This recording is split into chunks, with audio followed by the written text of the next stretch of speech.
Hi, I'm Susan Lucci, and you're backstage at Tamron Hall.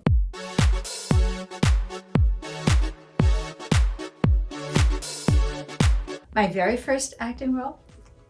Let's see, I was 11 years old. This was in school. This was a Girl Scout play, and it was a takeoff on Cinderella, and it was called Cindy Ellen, and I got to play Cindy Ellen. It was just, I was 11, it was in grammar school, but as an 11-year-old little girl sitting at lunch, the other girls were talking about being in a play, and my inside voice was like, oh, really? Gee, I'd like to be in that play. I don't know anything about it. Nobody talked to me. And after lunch, my Girl Scout leader and her assistant came running down the hall. This is like a Disney movie. And they were waving a script and they said, Susan, we've been looking for you. We'd like you to play Cindy Ellen in our play. And I was just, I was so thrilled. I thought, how did they know I'd like to do that? That's so nice.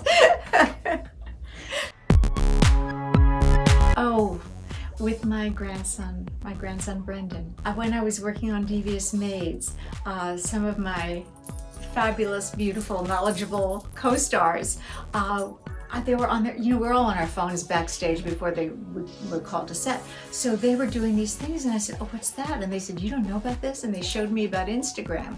They all were way ahead of me and they showed me how to do it and how it went. And so then throughout the shooting time of Devious Maids, they would be showing me the ropes. It was great. I started playing Erica as a 15-year-old high school girl, and she really wanted everybody else's boyfriend. So I'm thinking that it was Phil Brent, who was really Tara's boyfriend, but he was Erica's math tutor, and she didn't really care about math. But she liked Phil a lot.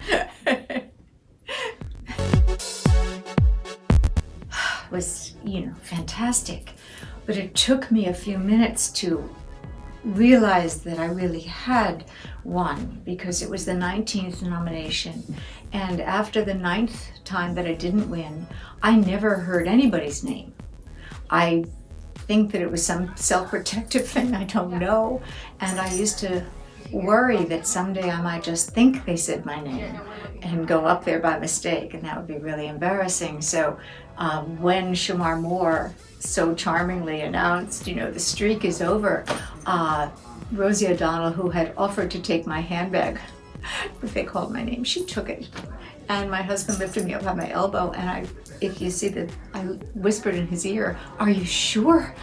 And he said yes, and brought me to the stage. It was really something I'll never forget. I get chills talking about it.